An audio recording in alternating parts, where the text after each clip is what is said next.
Napansin ko po na ang ating panukalang batas ay nakatuon sa mga problemang transport sector related. Halimbawa, allowance, transportation allowance, ganyan, gas, fuel allowance, ganyan.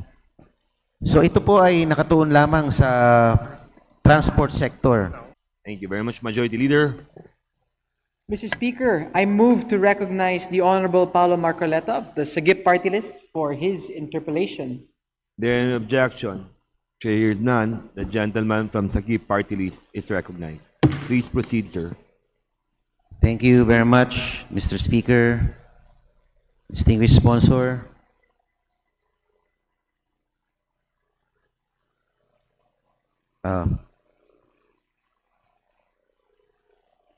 Gladly, Mr. Speaker, with deep privilege to be interpellated by my friend and the better Marcoleta, if I may say so. It is with great honor to stand along with the dashing and debonair Deputy Speaker, my idol since the 14th Congress.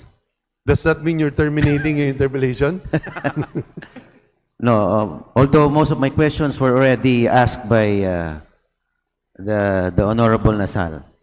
So I have a reduced set of questions, distinguished sponsor, Mr. Chair. Mr. Speaker, distinguished sponsor, while going over the draft bill, I would say that the bill is essentially an ayuda bill to address or to mitigate the impact of the existing fuel crisis. So it's primarily an ayuda-based legislation. Mr. Sponsor, Mr. Speaker. With due respect, I cannot conform to that position because, in fact, the ayuda portion of the bill is not even 20% of the bill. But if I may just explain, with the indulgence of my colleague, is that what we're really trying to establish here is a framework to be provided to the executive in times of energy emergencies in the future. So hindi lang po para sa taon na ito, kundi sa mga hinaharap pa. That's why nilalagay po natin, hindi nga tayo naglagay po, existing frameworks lang tayo ng assistance. Yun ang una. Kasi ang the first thing that needs to be done is obviously to stop the bleeding. What we want to do is in any crisis, particularly oil, we know for a fact that the oil crisis, there is only one basic sector that is really hit, and that is transportation. So, but if we are unable to address transportation immediately, that disease spreads to other parts of the economy, going to food because of logistics, and when food inflation increases, or that is the biggest component of economic inflation. So, what this does is actually not set aside funds. What it does is actually make the first aid or the emergency room activity more structured, less politicized, because we are requiring them to come up with a interoperable database on different sectors: fisherfolk, farmers, jeepney, TODA, TNVS, that are reliable and that are accurate and truthful, which will also show the economic status of each one. So each time there is an energy crisis that takes place again, government's reaction is very automatic. But the other aspects, Mr. Chair, I'd like to point out, really refers to granting the administrator or the executive the power to use its savings to be able to address emergency measures, but at the same time to give them also power to suspend taxes. We placed here the power to suspend taxes not only on excise, but also on value-added tax, so that the executive will have more leeway to see how to dampen the effect on our ordinary individuals or ordinary folks. So yun po, hindi lang po siya ayuda. Thank you very much for that reply, distinguished sponsor. What I mean by raising that question is that by giving ayuda, hindi ko naman po sinasabi ng ayuda hindi importante.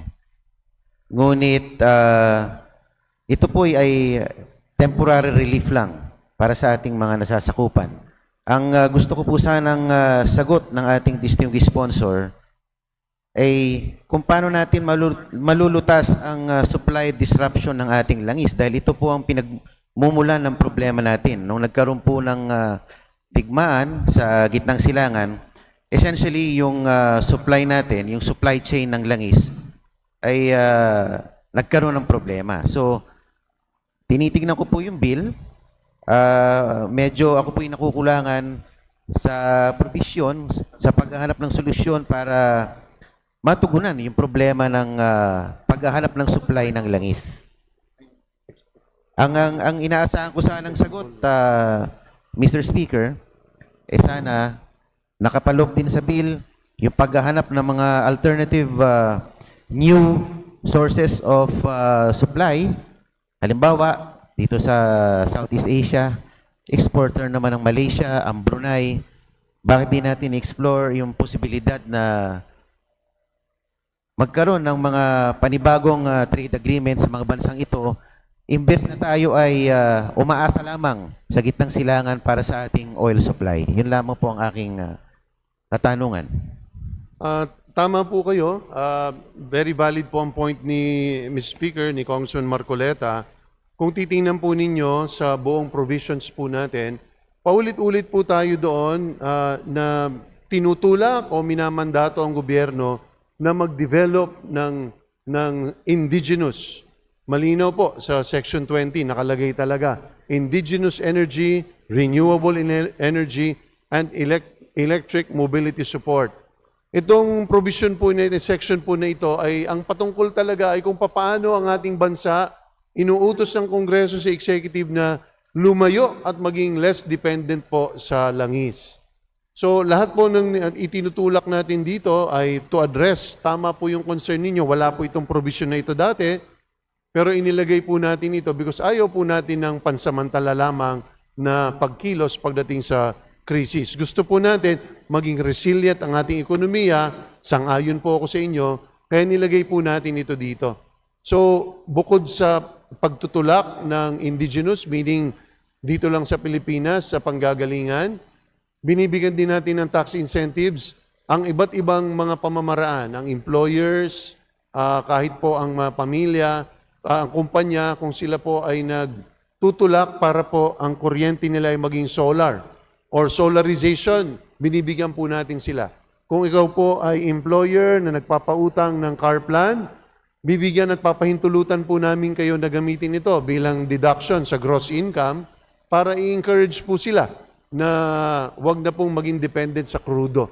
So, halos lahat po dito, pati po yung ating mga tax incentives, ay pagtulak doon sa sinasabi po ni Congressman Paulo Marcoleta na ang kailangan talagang direksyon ay bawasan natin or if at all, to eliminate our dependence on oil. Because once we're able to do that, kahit ano pong gera sa Middle East, kahit anong bakbakan po nila doon, ay hindi na po tayo dapat naapektuhan or kung naapektuhan man tayo, ay hindi po ganun kabigat o lalim ang epekto. Opo, pero hindi pa po natin masasabi na sa ngayon ay pwede na tayong makahulagpos sa ating dependence sa petroleum products. Ano po ba ang percentage ng in terms of fossil-based petroleum consumption ng vehicles as opposed to EV? Ano po bang ratio sa ngayon? Sa public utility vehicles po na pinakaapektado ang inflation ay wala pa hong 1% sa kabuuan ng public utility vehicles ay electric. So ito isang bagay na kailangan mas ma-address talaga natin dahil ito ang pangunahing tama pagdating sa ating ordinary na mamananakay po. Opo. Thank you, distinguished sponsor, Mr. Speaker. Napansin ko po na ang ating panukalang batas ay nakatuon sa mga problemang transport sector related. Halimbawa, allowance, transportation allowance, ganyan, gas, fuel allowance, ganyan. So ito po ay nakatuon lamang sa transport sector. Pero kung tutusin natin, itong crisis na ito is all-encompassing. Apektado rin po dito ang pagtaas ng presyo ng mga bilihin, pangunahing bilihin, tulad ng pagkain, at pagtaas ng utilities tulad ng kuryente. Pwede po bang, is the distinguished sponsor open to amending this bill to accommodate other provisions, halimbawa, other relief like extension of loan payments sa mga bahay, prohibition on increase in rent sa mga bahay at sa tuition fees, halimbawa. Tuition fees, dahil apektado lahat ang middle class dito. Hindi lang, I would like to believe na hindi lang ito transport related crisis, kundi it's an all-encompassing crisis that we need to address. Na apektado lahat.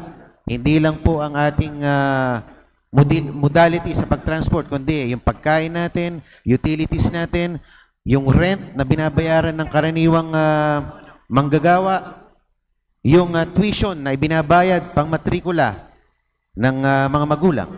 Wala po ba tayong provision para sa mga yon at open po ba kayo na magkaroon ng provision para sa iyon?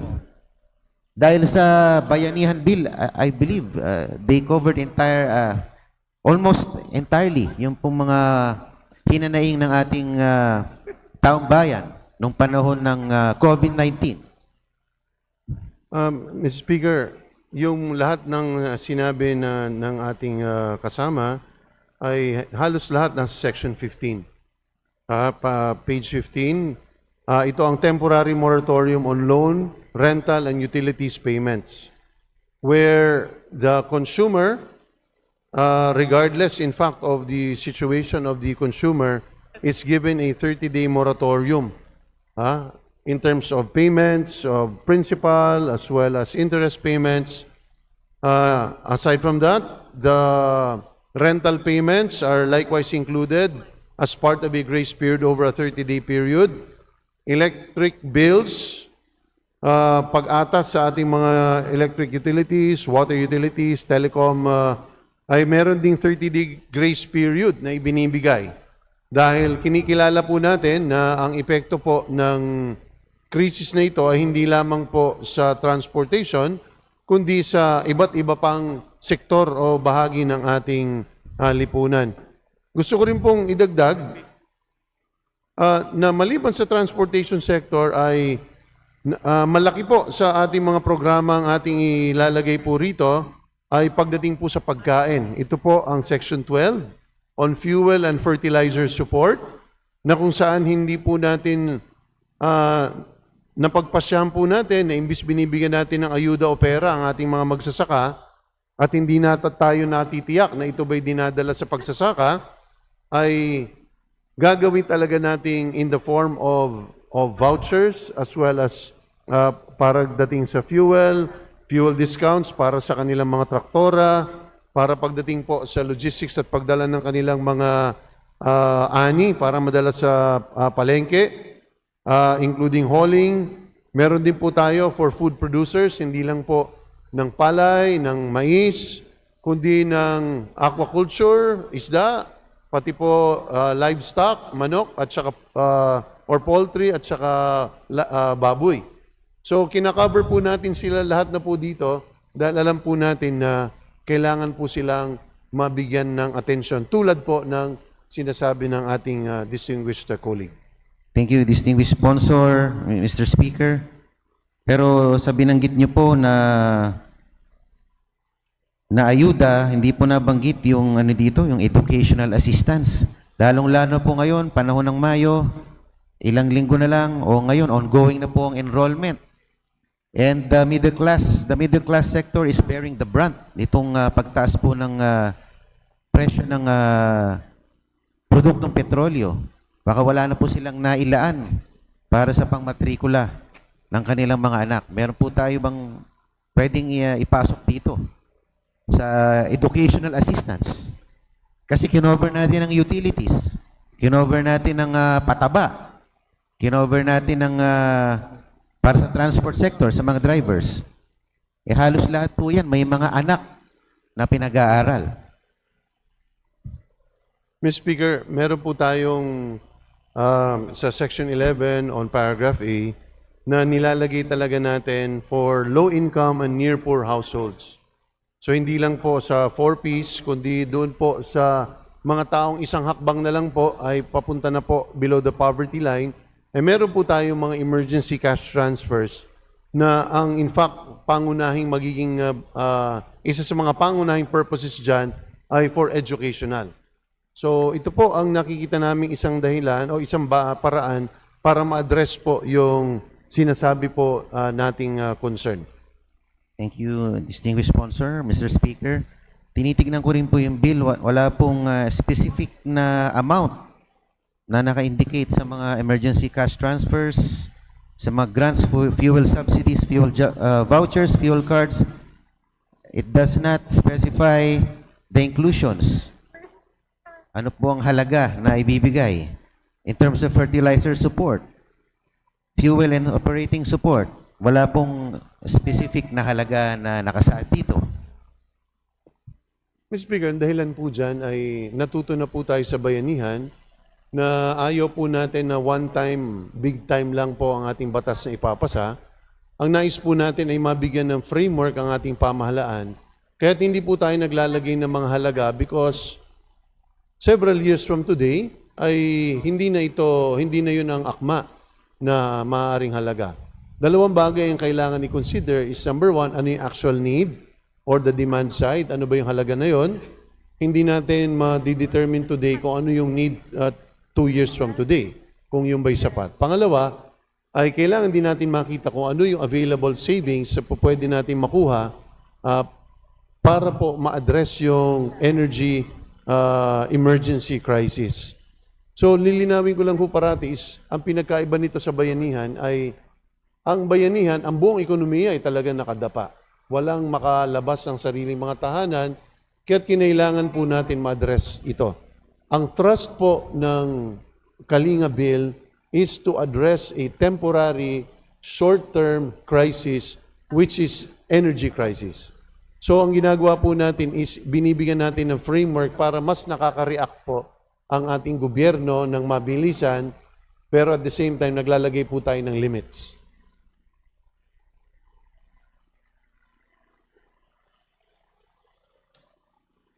Pwede naman po natin, distinguished sponsor, Mr. Speaker, na hindi naman natin sasabihin na one time lang tong assistance. Pwede natin sabihin regular emergency cash transfers to qualified low-income and near-poor households in the amount of blank, etc., etc. Ibig sabihin, pwede naman periodic tong assistance natin eh. Hindi naman common nilagay natin yung amount. Hindi naman sinasabi na ito ay one-shot deal lang o one-time, big-time lang, kumbaga, na ayuda sa ating mga constituents. One more thing, distinguished sponsor, Mr. Speaker. On the earmarking funds for subsidies and direct cash assistance. Section 27 of the bill imposes an additional 5% excise tax on non-essential goods and services, with the tax going towards fuel subsidies and direct cash assistance. Can the distinguished sponsor commit to an amendment that ensures that the collection by the Bureau of Internal Revenue is automatically remitted to the fund for the implementation of the Kalinga program? Well, even more than that, Mr. Speaker, not only are we agreeing to an amendment, but in fact, the most recent version that we have distributed has already entirely scrap that provision. So Section 27 is no longer in existence. It has, because after due consideration, we have seen that it is very difficult to implement. So tinanggal na po namin yon. Okay, thank you, distinguished sponsor. Mr. Speaker.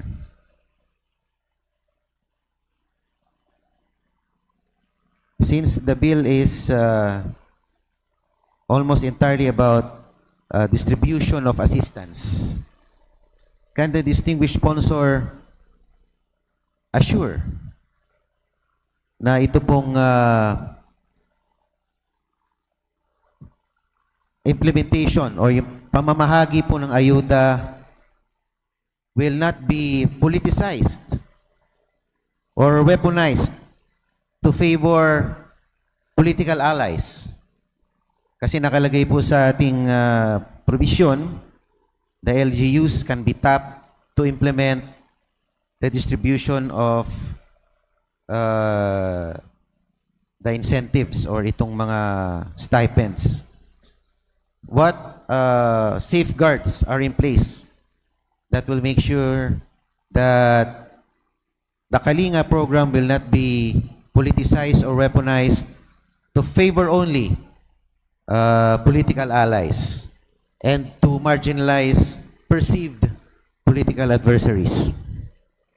That's a very valid point, Mr. Speaker. In fact, we have placed in Section 8 as a mandate to the executive that it comes up with finally a verified database system that is interoperable, that has common beneficiary registries, and at the same time instructing the executive to develop a system of distribution that will not entail beneficiaries having to be gathered where they have to listen to politicians, so that the executive will now use the existing flow or existing electronic transfer systems.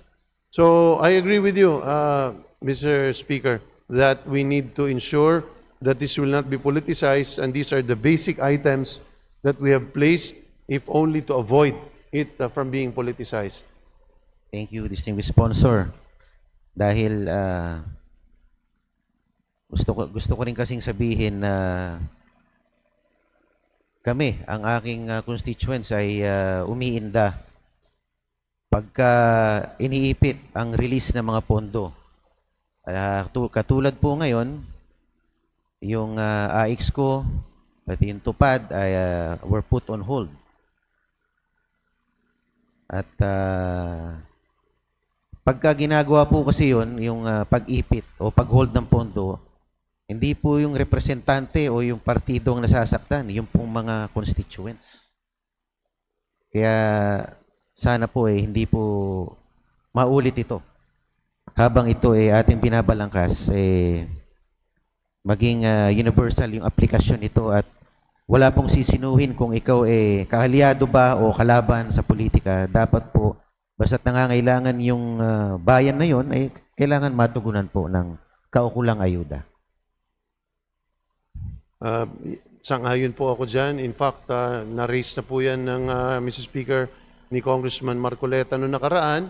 Sabi nga po natin is part and parcel of this very specific section is really mandating the executive to come up with a database system that is not subject to political intervention. At kung ano man ang distribution system na gagawin, ay dapat electronic para automatic kapag nagko-qualify ka dyan sa interoperable, verified database system, wala na pong nakikialam. Diretso na po yan. Kung yan man po ay galing sa DA, yan man po ay galing sa Bureau of Fisheries, galing sa DSWD, diretso na po ito sa beneficiaries, hindi na po dumadaan sa politiko. Opo, hindi na po kailangan tawagan si Secretary Rex Opo. or si Speaker Opo. para i-release ang mga pondo. Opo, dahil hindi rin po siya magiging epektibo sa totoo lang po kung mamimili tayo. Dahil ang gusto natin pigilan dito is inflation. Ayaw natin tumaas ang presyo ng bilihin. Kapag mamimili ka at merong maghihirap na tao, lalo kung nasa transportation sector yan, maapektuhan din tayong lahat. So that's why we really have to make the response non-political as much as we can. Thank you for that reply, Mr. Speaker, distinguished sponsor. On preventing the pass-through nature of the windfall profit tax, Section 26 of the bill introduces a 15% windfall profit tax on covered petroleum products based on net profits. This is a commendable provision since it allows the generation of internal revenue without incurring new debt. Can this representation be assured that this provision for a tax will not be a pass-through tax ultimately imposed upon consumers? And can the legislation provide for a guardrail that will protect our consumers from an additional tax on products and services? Yes, the point is very well taken. We will make sure that this will not be something that will be passed on to the consumer. But more importantly, I think what is important here is if petroleum companies are able to partake of great profits during times of crisis, since we are not regulating prices because of the oil deregulation at the moment, then whatever income they make, they have to share with the national government, which in turn can use these for energy emergency action or programs that will be needed. And following that question, Mr. Distinguished Sponsor, can the good sponsor of this bill include or welcome an amendment that will explicitly prohibit the inclusion of this tax in retail pump pricing? With this, any violation to this prohibition should be treated as price manipulation, which should hold entities liable for administrative and criminal penalties under the law. I agree that it should have a penal provision. We likewise discussed that. Your point is well taken.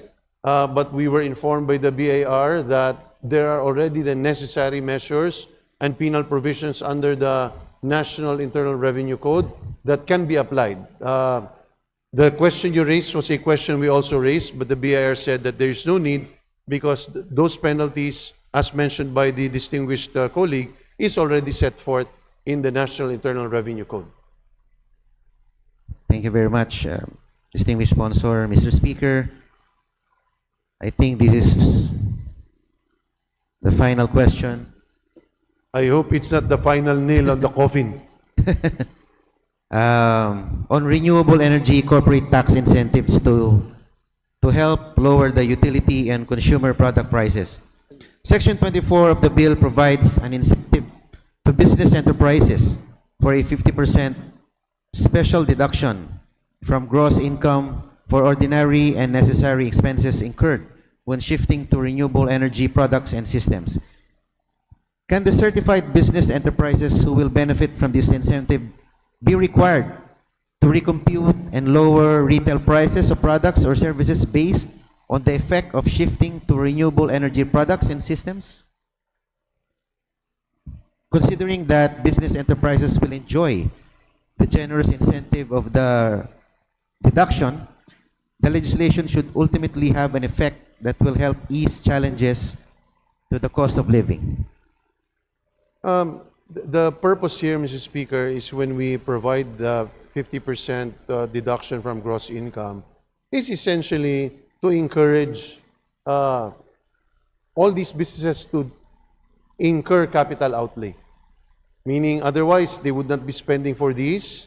But since we want our economy to get away from oil, we are encouraging companies, gumastos po kayo. Gastos kayo dito para sa energy saving, particularly solarization.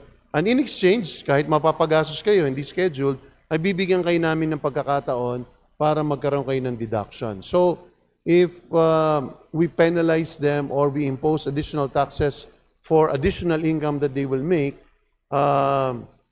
might run contrary to the very reason why we're giving the incentive. But if only to assure our distinguished colleague, let's not forget that whatever income they make will still be subjected to corporate income tax, which currently is one of the highest in Southeast Asia. So magbabayad naman po sila ng tax. So, gusto lang natin talaga sila ma-encourage sa gumastos para po mas maging less dependent tayo sa fossil fuel pagdating sa energy.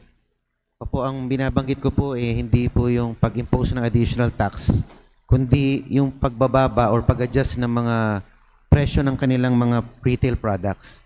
Kasi meron nga silang incentive.